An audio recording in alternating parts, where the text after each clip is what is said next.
25 December 2025 प्रातः मुरली बाबा कहउछंती मिठे बच्चे तुमे माने बहुत समय पर पुनर्बार बाबांक सहित मिशिछ सेथिपाई तुमे बहुत बहुत शिकिल धे अर्थात बहुत दिन पर मिलिथिबा गेल्हा संतान अट।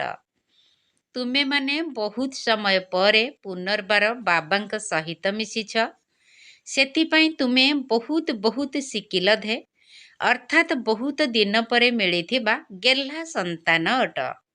प्रश्न निजर स्थिति को एकरस अर्थात स्थिर रखिबार उपाय कौन? निजर स्थिति को एकरस अर्थात स्थिर रखिबार उपाय कौन?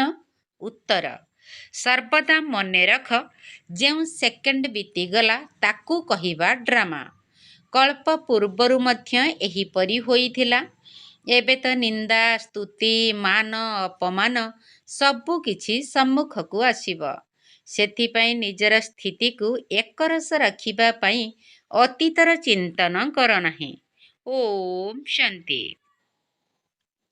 आत्मिक संतान मानकु आत्मिक बाबा बुझाउछंती। आत्मिक बाबांकर नाम कौन? शिव बाबा।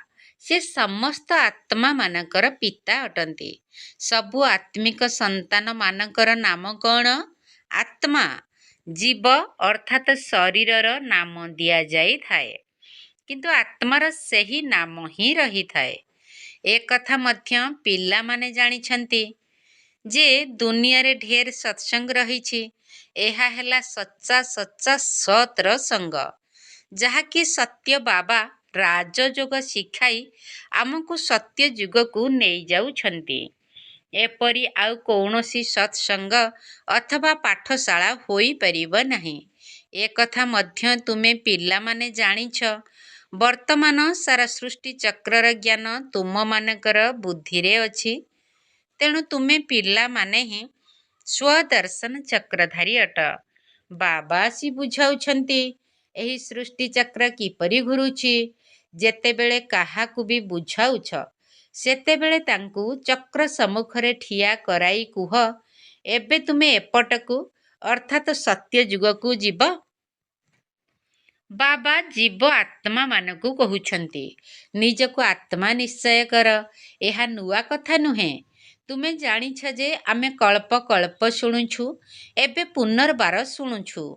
तुम बुद्धि रे कौनसी भी देहधारी पिता शिक्षक गुरु नाहंती। तुमे माने जानिछ विदेही शिव बाबा ही आमर शिक्षक गुरु अटंती। आउ कौनसी सत्संग आदि रे एपरी कथा कहु नथिबे। एहा तो एकमात्र मधुबन अटे। सेमाने पुणी वृंदावन रे गोटिए मधुबन देखाउछंती। ताकू तो भक्ति मार्गर मनुष्य माने तियारी करिछंती। वास्तव मधुबन तो एहा अटे। एबे तुम मानक बुद्धि रे अछि जे आमे माने सत्य जुग एवं त्रेता जुगरु आरंभ करी पुनर्जन्म नेई नेई पुरुषोत्तम हेबा पाई एबे संगम जुगरे आसी पहुंचीछु। आमकु बाबा आसी मने पकाई देउछंती 84 जन्म किए एवं किपरि नेउछंती ए कथा मध्य तुमे जानिछ। मनुष्य तो केवल कही देउछंती किंतु किछि हेले बुझी नाहंती। बाबा भल भाबरे बुझाउछंती। सत्य जुगरे सत्व प्रधान आत्मा माने थिले जेउठी शरीर मध्य सत्व प्रधान थिला। वर्तमान तो सत्य जुग नाही। एहा हेउछि कଳି जुग। आमे स्वर्णिम जुगरे थिलु पुणी चक्र लगाई पुनर्जन्म नेई नेई लौह जुगरे आसी पहुंचीछु। पुनर्बार चक्र निश्चित लगाइबाकु हेब। एबे निजर घरकु जिबाकु पड़िब। तुमे माने शिकिलधे संतान अटना जिए हजी जाई पुणी बहुत समय पर मिली थांती तांकु शिकिलधे कुहा जाए। तुमे माने पूरा 5000 वर्ष परे मिलिछ। तुमे माने ही जानिछ ये सेही बाबा जिए कि 5000 वर्ष पूर्वरु मध्य एही सृष्टि चक्रर ज्ञान आमकु देइथिले स्वदर्शन चक्रधारी करिथिले। ଏବେ ପୁନର୍ବାର ଆମକୁ ଜନ୍ମସିଦ୍ଧ ଅଧିକାର ଦେବା ପାଇଁ ବାବା ଆସିଛନ୍ତି। ଏଠାରେ ବାବା ରିଅଲାଇଜ୍ ଅନୁଭବ କରାଉଛନ୍ତି। ଏଥିରେ ଆତ୍ମାର 84 ଜନ୍ମର ମଧ୍ୟ ରିଅଲାଇଜେସନ୍ ଅନୁଭୂତି ହୋଇଯାଉଛି। ଏସବୁ କଥା ବାବା ବସି ବୁଝାଉଛନ୍ତି। ଯେପରି 5000 ବର୍ଷ ପୂର୍ବରୁ ମଧ୍ୟ ମନୁଷ୍ୟକୁ ଦେବତା ଅଥବା କାଙ୍ଗାଳକୁ ମୁକୁଟଧାରୀ କରାଇବା ପାଇଁ ବୁଝାଇଥିଲେ। ଏବେ ତୁମେମାନେ ଜାଣୁଛ ଆମେ 84 ଥର ପୁନର୍ଜନ୍ମ ନେଇଛୁ। ଯେଉଁମାନେ ନେଇନାହାନ୍ତି ସେମାନେ ଏଠାକୁ ଶିଖିବା ପାଇଁ ମଧ୍ୟ ଆସିବେ ନାହିଁ। କେହି ପୁଣି ଅଳ୍ପ ବୁଝିବେ। କ୍ରମ ଅନୁସାରେ ତ ରହିଛନ୍ତି ନା। ନିଜ ନିଜର ଘର ଗୃହସ୍ଥରେ ରହିବାକୁ ହେବ। ସମସ୍ତେ ତ ଆସି ଏଠାରେ ରହିବେ ନାହିଁ। ଯେଉଁମାନଙ୍କର ବହୁତ ଭଲ ପଦ ପାଇବାର ଥିବ ସେମାନେ ସତେଜ ହେବା ପାଇଁ ଏଠାକୁ ଆସିବେ। ଯେଉଁମାନେ କମ୍ ପଦ ପାଇବେ ସେମାନେ ଅଧିକ ପୁରୁଷାର୍ଥ ମଧ୍ୟ କରିବେ ନାହିଁ। ଏହା ଏପରି ଜ୍ଞାନ ଅଟେ ଯାହାକି ଯେତେ କମ୍ ପୁରୁଷାର୍ଥ କଲେ ମଧ୍ୟ ତାହା ବ୍ୟର୍ଥ ଯିବ ନାହିଁ। ଦଣ୍ଡ ଭୋଗ କରି ସ୍ୱର୍ଗରେ ଆସିଯିବେ। ଯଦି ପୁରୁଷାର୍ଥ ଭଲ କରିଥାନ୍ତେ ତେବେ ଦଣ୍ଡ ମଧ୍ୟ କମ୍ ହୋଇଥାନ୍ତା। ଯୋଗର ଯାତ୍ରା ବିନା ବିକର୍ମ ବିନାଶ ହେବ ନାହିଁ। ତେଣୁ ପ୍ରତି ମୁହୂର୍ତ୍ତରେ ନିଜେ ନିଜକୁ ଏହି କଥା ମନେ ପକାଇ ଦେଉଥାଅ। କାହା ସହିତ ବି ଦେଖା ହେଲେ ପ୍ରଥମେ ଏହି କଥା ବୁଝାଅ ଯେ ନିଜକୁ ଆତ୍ମା ଭାବ। ଏହି ଶାରୀରିକ ନାମ ତ ପରେ ମିଳୁଛି। ଶରୀରର ନାମ ପଛରେ ମିଳିଛି। କାହାକୁ ଡାକିବା ପାଇଁ ଶରୀରର ନାମ ରଖାଯାଇଛି। ଏହି ସଙ୍ଗମ ଯୁଗରେ ହିଁ ବେହଦ୍ର ବାବା ଆତ୍ମିକ ସନ୍ତାନମାନଙ୍କୁ ଡାକୁଛନ୍ତି। କହୁଛ ଆତ୍ମିକ ପିତା ଆସିଛନ୍ତି। ବାବା କହୁଛନ୍ତି ଆତ୍ମିକ ସନ୍ତାନ। ପ୍ରଥମେ ଆତ୍ମା ତାପରେ ପୁଣି ପିଲାମାନଙ୍କର ନାମ ନେଉଛନ୍ତି। ଆତ୍ମିକ ସନ୍ତାନ ମାନେ ବୁଝିପାରୁଛ ଆତ୍ମିକ ବାବା କ'ଣ ବୁଝାଉଛନ୍ତି? ତୁମର ବୁଦ୍ଧି ଜାଣିଛି। ଶିବ ବାବା ଏହି ଭାଗୀରଥଙ୍କ ମଧ୍ୟରେ ବିରାଜମାନ ହୋଇଛନ୍ତି। ଆମକୁ ସେ ହିଁ ସହଜ ରାଜଯୋଗ ଶିଖାଉଛନ୍ତି। ଆଉ କୌଣସି ମନୁଷ୍ୟ ନାହାନ୍ତି ଯାହାଙ୍କ ଶରୀରରେ ବାବା ଆସି ରାଜଯୋଗ ଶିଖାଇବେ। ସେହି ବାବା ପୁରୁଷୋତ୍ତମ ସଙ୍ଗମ ଯୁଗରେ ହିଁ ଆସୁଛନ୍ତି। ଆଉ କୌଣସି ମନୁଷ୍ୟ କେବେ ବି ଏପରି କହିପାରିବେ ନାହିଁ ବା ବୁଝାଇ ପାରିବେ ନାହିଁ। ଏକଥା ମଧ୍ୟ ତୁମେ ଜାଣିଛ ଯେ ଏହି ଶିକ୍ଷା ବ୍ରହ୍ମା ବାବାଙ୍କର ନୁହେଁ। ଏହାଙ୍କୁ ତ ଏକଥା ଜଣା ହିଁ ନଥିଲା ଯେ କଳିଯୁଗ ଶେଷ ହୋଇ ସତ୍ୟଯୁଗ ଆସିବ। ବର୍ତ୍ତମାନ ଏହାଙ୍କର କୌଣସି ଦେହଧାରୀ ଗୁରୁ ନାହାନ୍ତି। ଅନ୍ୟ ସବୁ ମନୁଷ୍ୟମାନେ ତ କହିବେ ଅମୁକ ଆମର ଗୁରୁ। ଅମୁକଙ୍କ ଜ୍ୟୋତି ଜ୍ୟୋତିରେ ମିଶିଗଲା। ତେବେ ସମସ୍ତଙ୍କର ଦେହଧାରୀ ଗୁରୁ ଅଛନ୍ତି। ଧର୍ମ ସ୍ଥାପକମାନେ ମଧ୍ୟ ଦେହଧାରୀ ଅଟନ୍ତି। ଏହି ଧର୍ମ କିଏ ସ୍ଥାପନ କରିଛନ୍ତି? ପରମ ପିତା ପରମାତ୍ମା ତ୍ରିମୂର୍ତ୍ତି ଶିବ ବାବା ହିଁ ବ୍ରହ୍ମାଙ୍କ ଦ୍ୱାରା ସ୍ଥାପନା କରିଛନ୍ତି। ଏହାଙ୍କର ଶରୀରର ନାମ ବ୍ରହ୍ମା। ଖ୍ରୀଷ୍ଟିଆନ ମାନେ କହିବେ ଖ୍ରୀଷ୍ଟ ଏହି ଧର୍ମ ସ୍ଥାପନ କରିଛନ୍ତି। ସେ ତ ଦେହଧାରୀ ଅଟନ୍ତି। ତାଙ୍କର ଚିତ୍ର ମଧ୍ୟ ରହିଛି। ଏହି ଧର୍ମର ସ୍ଥାପକଙ୍କର ଚିତ୍ର କିପରି ଦେଖାଇବେ? ଶିବଙ୍କର ହିଁ ଦେଖାଇବେ। ଶିବଙ୍କର ଚିତ୍ର ମଧ୍ୟ କେହି ବଡ଼ କେହି ଛୋଟ ତିଆରି କରିଥାନ୍ତି। କିନ୍ତୁ ସେ ତ ବିନ୍ଦୁ ହିଁ ଅଟନ୍ତି। ନାମ ରୂପ ମଧ୍ୟ ଅଛି କିନ୍ତୁ ଅବ୍ୟକ୍ତ ଅଟନ୍ତି। ତାଙ୍କୁ ଏହି ଆଖି ଦ୍ୱାରା ଦେଖିପାରିବ ନାହିଁ। ଶିବ ବାବା ତୁମ ସନ୍ତାନମାନଙ୍କୁ ରାଜ୍ୟ ଭାଗ୍ୟ ଦେଇ ଯାଇଥିଲେ। ସେଥିପାଇଁ ତ ତାଙ୍କୁ ମନେ ପକାଉଛ ନା। ଶିବ ବାବା କହୁଛନ୍ତି ମନ୍ମନା ଭବ। କେବଳ ମୋତେ ହିଁ ସ୍ମରଣ କର। କାହାର ସ୍ତୁତି କରିବାର ନାହିଁ। ଆତ୍ମାର ବୁଦ୍ଧିରେ କୌଣସି ଦେହର ସ୍ମୃତି ନ ଆସୁ। ଏହି କଥାକୁ ଭଲ ଭାବରେ ବୁଝିବା ଦରକାର। ଆମକୁ ଶିବ ବାବା ପଢ଼ାଉଛନ୍ତି। ସାରାଦିନ ଏହି କଥାକୁ ବାରମ୍ବାର ମନେ ପକାଉଥାଅ। ଶିବ ଭଗବାନ ଉବାଚ। ପ୍ରଥମେ ତ ଅଲଫଙ୍କୁ ଅର୍ଥାତ୍ ବାବାଙ୍କୁ ହିଁ ଜାଣିବାକୁ ହେବ। ଏହି କଥାକୁ ପକ୍କା ନିଶ୍ଚୟ ନ କରାଇ ଅଧିକ ଜ୍ଞାନ ବୁଝାଇଲେ କିଛି ହେଲେ ବୁଦ୍ଧିରେ ରହିବ ନାହିଁ। କେହି ତ ଏହାକୁ ଠିକ୍ ବୋଲି କହୁଛନ୍ତି। କେହି କହୁଛନ୍ତି ଏହାକୁ ବୁଝିବାକୁ ତ ସମୟ ଦରକାର। କେହି ପୁଣି କହୁଛନ୍ତି ବିଚାର କରିବା। ଭିନ୍ନ ଭିନ୍ନ ପ୍ରକାରର ମନୁଷ୍ୟ ଆସୁଛନ୍ତି। ଏହା ହେଉଛି ନୂଆ କଥା। ପରମ ପିତା ପରମାତ୍ମା ଶିବ ଆତ୍ମାମାନଙ୍କୁ ବସି ପାଠ ପଢ଼ାଉଛନ୍ତି। ବିଚାର ଚାଲୁଛି। କ'ଣ କଲେ ମନୁଷ୍ୟମାନେ ଏହି କଥାକୁ ବୁଝିଯିବେ? ଶିବ ହିଁ ଜ୍ଞାନର ସାଗର ଅଟନ୍ତି। ଆତ୍ମାକୁ ଜ୍ଞାନର ସାଗର କିପରି କୁହାଯିବ? ଯାହାର ଶରୀର ହିଁ ନାହିଁ। ବାବା ଜ୍ଞାନର ସାଗର ଅଟନ୍ତି। ତେବେ ନିଶ୍ଚିତ କେବେ ଜ୍ଞାନ ଶୁଣାଇଥିବେ। ସେଥିପାଇଁ ତ ତାଙ୍କୁ ଜ୍ଞାନର ସାଗର କୁହାଯାଉଛି। ଏମିତି ଅଯଥାରେ କାହିଁକି କହିବେ?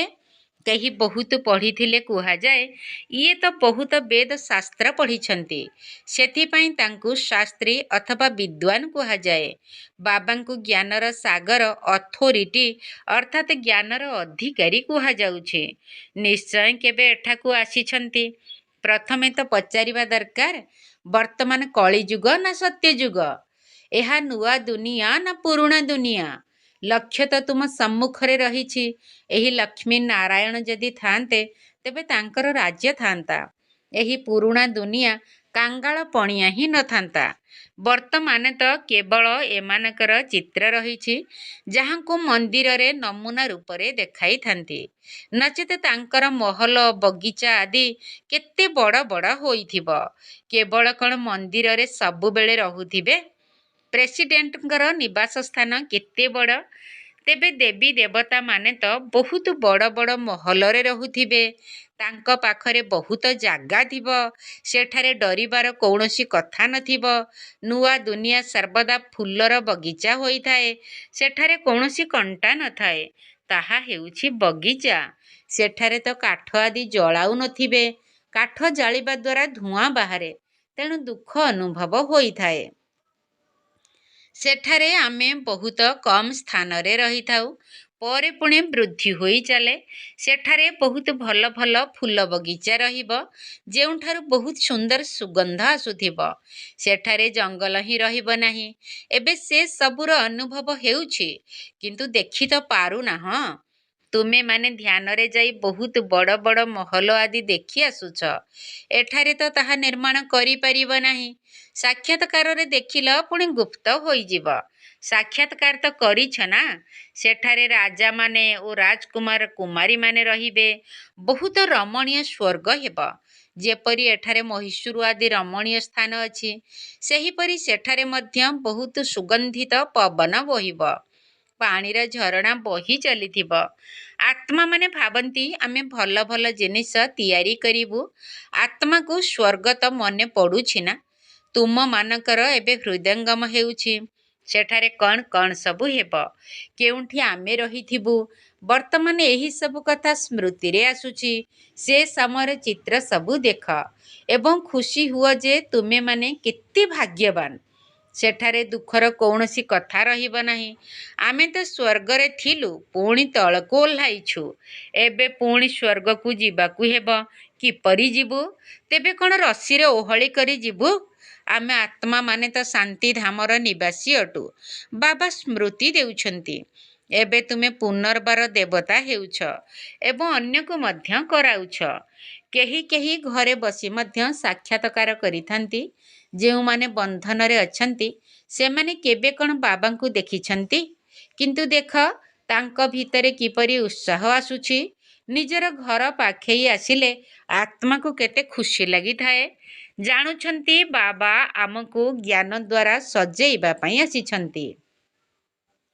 ଶେଷ ସମୟରେ ଖବର କାଗଜରେ ମଧ୍ୟ ବାହାରିବ।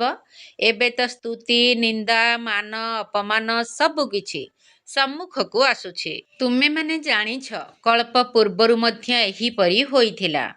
ତେଣୁ ଯେଉଁ ସେକେଣ୍ଡ ବିତିଗଲା ତାର ଚିନ୍ତନ କରିବା ଉଚିତ ନୁହେଁ। କଳ୍ପ ପୂର୍ବରୁ ମଧ୍ୟ ଖବର କାଗଜରେ ଏହିପରି ବାହାରିଥିଲା। ଏବେ ପୁଣି ପୁରୁଷାର୍ଥ କରାଯାଉଛି। ଯାହା କିଛି ହଙ୍ଗାମା ହୋଇଥିଲା ତାହା ତ ହୋଇଗଲା। ତା ଦ୍ୱାରା ନାମ ତ ପ୍ରସିଦ୍ଧ ହୋଇଗଲା ନା? ପୁଣି ତୁମେମାନେ ତାର ଜବାବ ମଧ୍ୟ ଦେଉଛ। ଖବର କାଗଜ କେହି ପଢ଼ୁଛନ୍ତି, କେହି ପଢ଼ୁନାହାନ୍ତି। ତାଙ୍କୁ ଫୁର୍ସତ ମିଳୁନାହିଁ, ଅନ୍ୟ କାମରେ ବ୍ୟସ୍ତ ହୋଇଯାଉଛନ୍ତି। ଏବେ ତୁମମାନଙ୍କର ବୁଦ୍ଧିରେ ଅଛି। ଏହା ବେହଦର ବଡ଼ ଡ୍ରାମା ଅଟେ। ଟିକଟିକି ହୋଇ ଚାଲିଛି। ସୃଷ୍ଟି ରୂପୀ ଚକ୍ର ଘୂରି ଚାଲିଛି। ଗୋଟିଏ ସେକେଣ୍ଡ ଯାହା ପାସ୍ ହୋଇଗଲା, ତାହାର ପୁଣି 5000 ବର୍ଷ ପରେ ପୁନରାବୃତ୍ତି ହେବ। ଯାହା ହୋଇଗଲା ଗୋଟିଏ ସେକେଣ୍ଡ ପରେ ବିଚାର ଆସୁଛି ଯେ ଏହି ଭୁଲ ହୋଇଗଲା। ଡ୍ରାମାରେ ନିର୍ଦ୍ଧାର୍ଯ୍ୟ ହୋଇଗଲା କଳ୍ପ ପୂର୍ବରୁ ମଧ୍ୟ ଏହିପରି ଭୁଲ ହୋଇଥିଲା, ଯାହାକି ଅତୀତ ହୋଇଗଲା। ତେବେ ଆଗକୁ ଆଉ ସେ ଭୁଲ କରିବୁ ନାହିଁ। ପୁରୁଷାର୍ଥ କରି ଚାଲିଛନ୍ତି। ତୁମମାନଙ୍କୁ ବୁଝାଯାଉଛି ଯେ ବାରମ୍ବାର ଏହିଭଳି ଭୁଲ କରିବା ଭଲ ନୁହେଁ। ଏଭଳି କର୍ମ କରିବା ଭଲ ନୁହେଁ।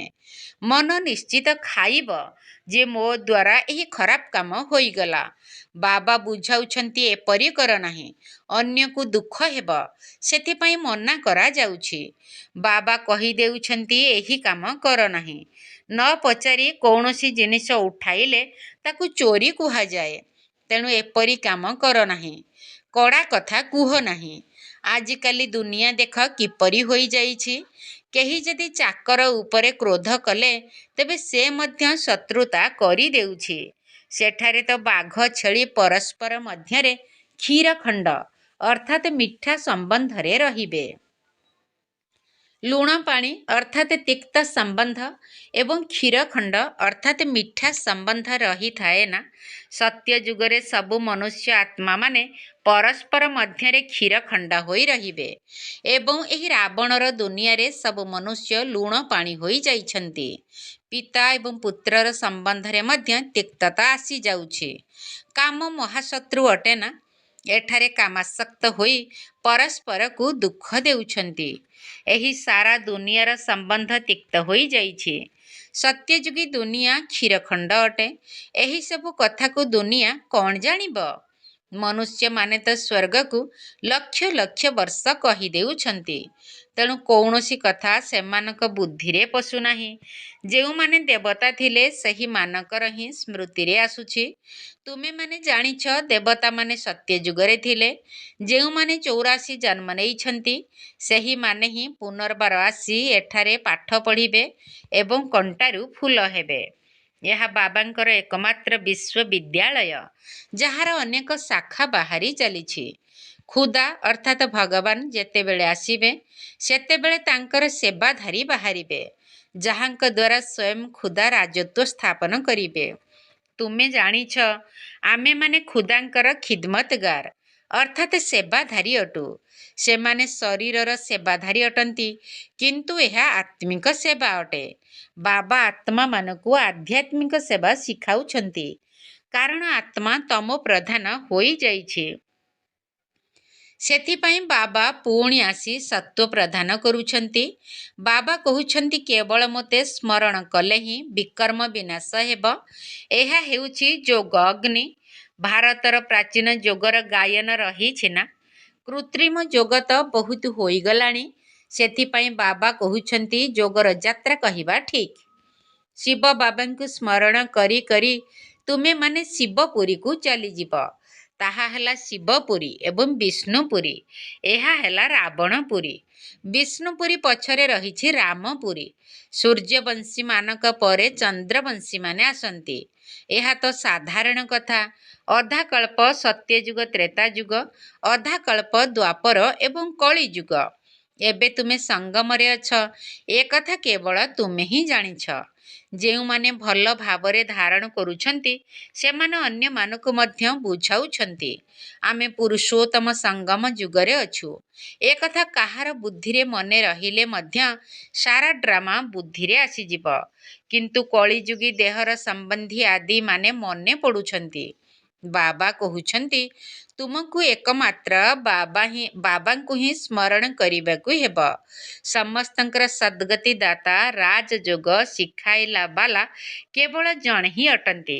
ସେଥିପାଇଁ ବାବା ବୁଝାଉଛନ୍ତି ଶିବ ବାବାଙ୍କର ଜୟନ୍ତୀ ହିଁ ସାରା ଦୁନିଆକୁ ବଦଳାଇ ଦେଉଛି।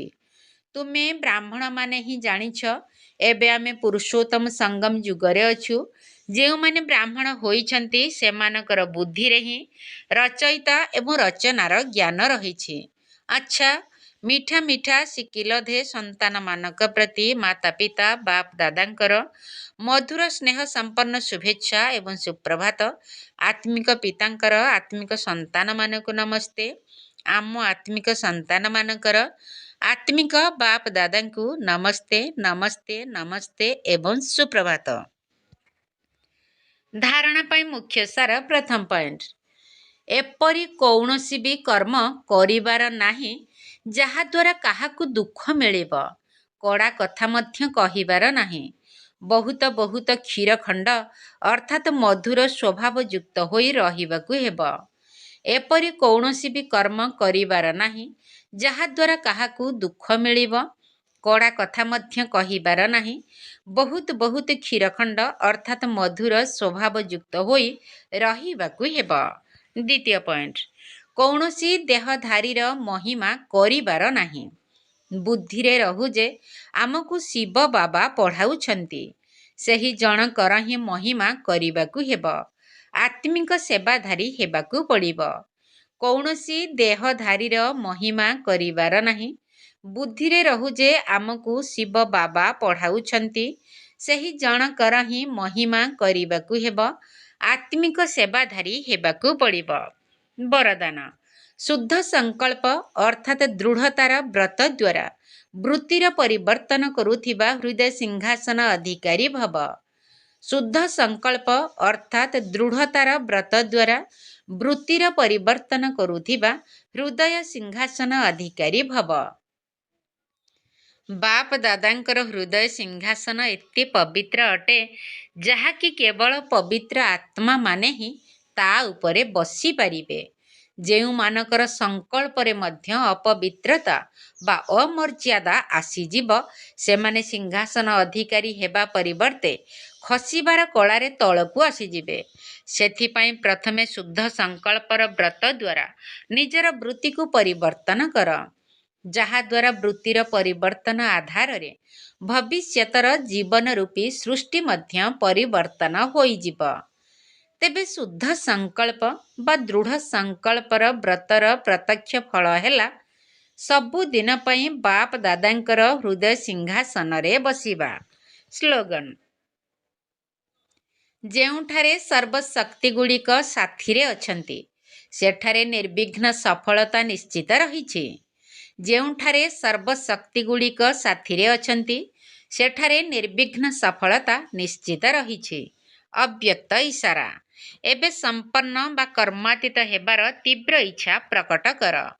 ଅନ୍ତବାହକ ସ୍ଥିତି ଅର୍ଥାତ୍ କର୍ମ ବନ୍ଧନ ମୁକ୍ତ କର୍ମାତୀତ ସ୍ଥିତିର ବାହନ ଅର୍ଥାତ୍ ଅନ୍ତିମ ବାହନ, ଯାହାଦ୍ୱାରା ତୁମେମାନେ ଗୋଟିଏ ସେକେଣ୍ଡ ଭିତରେ ସାଥିରେ ଉଡ଼ି ଯାଇପାରିବ। ଏଥିପାଇଁ ସବୁ ପ୍ରକାରର ସୀମା ବା ବନ୍ଧନଠାରୁ ଉର୍ଦ୍ଧ୍ୱରେ ବେହଦର ସ୍ୱରୂପରେ ବେହଦର ସେବାଧାରୀ ସବୁ ପ୍ରକାରର ବନ୍ଧନ ଉପରେ ବିଜୟ ପ୍ରାପ୍ତ କରୁଥିବା ବିଜୟୀ ରତ୍ନ ହୁଅ। ତେବେ ଯାଇ ଅନ୍ତିମ କର୍ମାତୀତ ସ୍ୱରୂପର ଅନୁଭବୀ ସ୍ୱରୂପ ହୋଇପାରିବ। ଓମ୍ ଶାନ୍ତି। ଆସିଛନ୍ତି ବାବା ଦେବାକୁ ସମ୍ପତ୍ତି, କରିବେ ବିଶ୍ୱରାଜନ। ହୃଦୟର ସ୍ନେହ ସ୍ମରଣ କରିଲେ ନିଶ୍ଚୟ ହୋଇବ ପାବନ। ଆସିଛନ୍ତି ବାବା ଦେବାକୁ ସମ୍ପତ୍ତି, କରିବେ ବିଶ୍ୱରାଜନ। ହୃଦୟର ସ୍ନେହ ସ୍ମରଣ କରିଲେ ନିଶ୍ଚୟ ହୋଇବ ପାବନ। ଘର ଲେଉଟାଣି ନିକଟ ହେଲାଣି, ସାଥେ ଧରି ଯିବ ପୁଣ୍ୟ କର୍ମ ମୁଣି।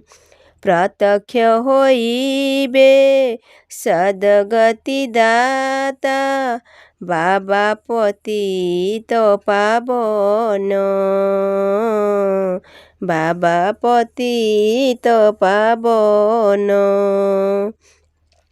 ଅତୀନ୍ଦ୍ରିୟ ସୁଖ ପ୍ରାପ୍ତ କରିବ, ଦେହୀ ଅଭିମାନୀ ହୋଇ। ସ୍ଥାପନା ବିନାଶ କର ସାକ୍ଷାତ୍କାର, ମହାବୀର ସ୍ଥିତି ନେଇ। ଅତୀନ୍ଦ୍ରିୟ ସୁଖ ପ୍ରାପ୍ତ କରିବ, ଦେହି ଅଭିମାନୀ ହୋଇ। ସ୍ଥାପନା ବିନାଶ କର ସାକ୍ଷାତ୍କାର ମହାବୀର ସ୍ଥିତି ନେଇ। ବୈରାଗ୍ୟ ବୃତ୍ତିକୁ କରିବ ଧାରଣ ବାବାଙ୍କ ସନ୍ଦେଶ ବିତରିବ ଜନ। ଅନ୍ତିମ କାଳର ଦୃଶ୍ୟ ଦେଖିବ ତ ଦୃଢ଼ ରଖିଥିବ ମନ। ଜୀବନ ମୁକ୍ତ ହୋଇଯିବ ତୁମେ ଭାଙ୍ଗି ବନ୍ଧନ ପଞ୍ଜୁରୀ। ନିମିତ୍ତ ଭାବରେ କର୍ମ କରିବ ଆତ୍ମାରେ ଶକ୍ତି ଭରି। ସଂକଳ୍ପକୁ ତୁମେ କରିବ ସଞ୍ଚୟ ସମୟ ବାଣୀ ହେବ ନାହିଁ କ୍ଷୟ। ମାଳାରେ ଆସିବ ବିଜୟ ହୋଇବ କଟାଇ ସର୍ବବନ୍ଧନ। କଟାଇ ସର୍ବବନ୍ଧନ। ଆସିଛନ୍ତି ବାବା ଦେବାକୁ ସମ୍ପତ୍ତି କରିବେ ବିଶ୍ୱରଜନ।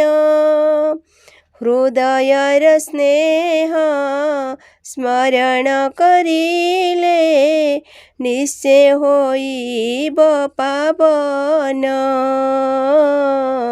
ନିଶ୍ଚୟ ହୋଇବ ପାବନ।